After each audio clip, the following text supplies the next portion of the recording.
전쟁 없는 세상에서 살고 싶다. 그러한 심정으로 이렇게 오늘 마이크를 들었습니다. 아시는 것처럼 친일매국노 윤석열이 일본에 가서 나라를 팔아먹고 있는 동안 한반도는 전례 없는 전쟁 위기에 휩싸여 있습니다.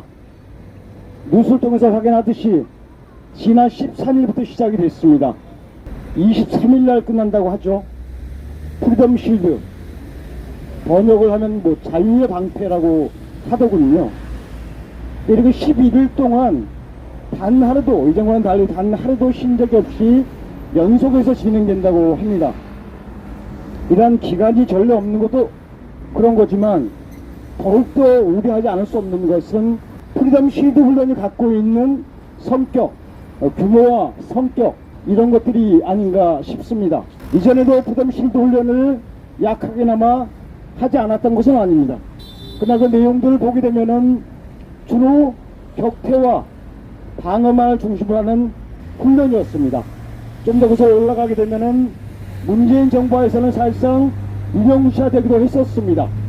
근데 지금 벌어지고 있는 프리덤 실드 훈련은 기존에 있었던 격퇴나 방어는 아예 생략해버린 채 바로 반격, 그리고 참 주목할 것인데요, 북한 안정화 작전까지를 포함해서 진행되고 있습니다.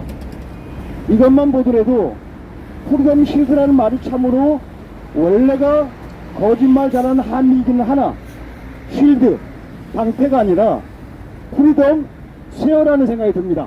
바로 자유의 창훈련이라고 해야만이 전쟁의 성격을 정확하게 얘기해 줄 수 있다고 하는 거죠.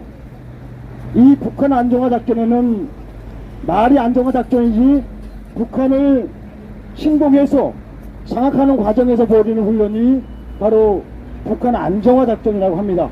뉴스도 여러 번 보도된 바가 있는데요, 바로 여기는 이른바 참수작전이 포함되어 있다고 하는 것, 북의 지휘부를 공격하는 그러한 참수작전이 포함되어 있다고 하는 것 다 알고 계실 겁니다.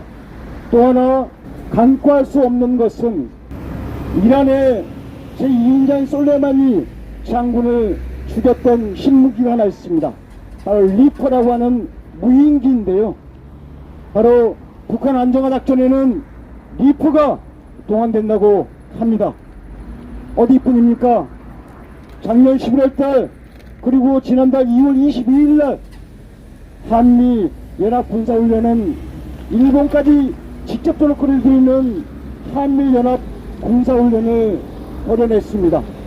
이번 프리덤 실드 막바지에는 일본 자유대까지 끌어들여서 한미 3가 군사훈련을 한다라고 뉴스가 보도하고 있습니다.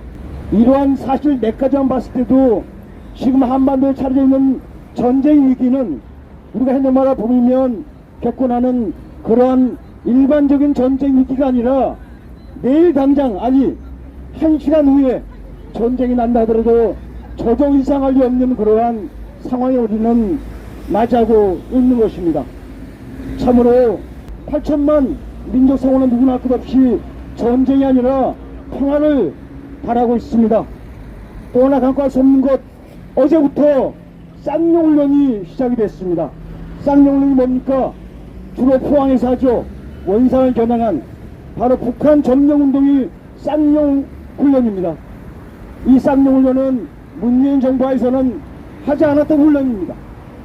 작년에 했었고 올해는 사상 최대 규모로 평양 점령훈련이 진행된다고 합니다. 이 모든 것, 전쟁을 부르는 전주공주뿐만 아니라 바로 그 자체라고 할 수 있습니다. 전쟁을 바라지 않고 평화를 원하는 국민들이라고 한다면은 의당 윤석열 정부에게, 그리고 윤석열 정부를 지휘하는 미국, 함께하고 있는 일본에게 대북 정책을 철회할 것을 요청해야만 합니다. 국민들의 목소리입니다. 국민들의 요구입니다. 대북 정책을 철회해야만이 한반도 전쟁 위기를 없앨 수 있습니다. 그러나 광화문을 지나시는 서울 시민 여러분, 윤석열 정권이 미국이 대북 정책을 폐기하지 않을 것이라고 하는 걸 알고 있습니다. 답은 하나밖에 없습니다. 일본에 가서 4대 매국 역적질을 하고 돌아온 윤석열을 끌어내야만이 한반도의 평화가 보장이 되고 전쟁을 막는 좋은 나라, 좋은 세상이 될 것으로 확신합니다. 시민 여러분, 전쟁광 윤석열을 끌어내리는데 힘과 지혜를 모았으면 좋겠습니다. 감사합니다.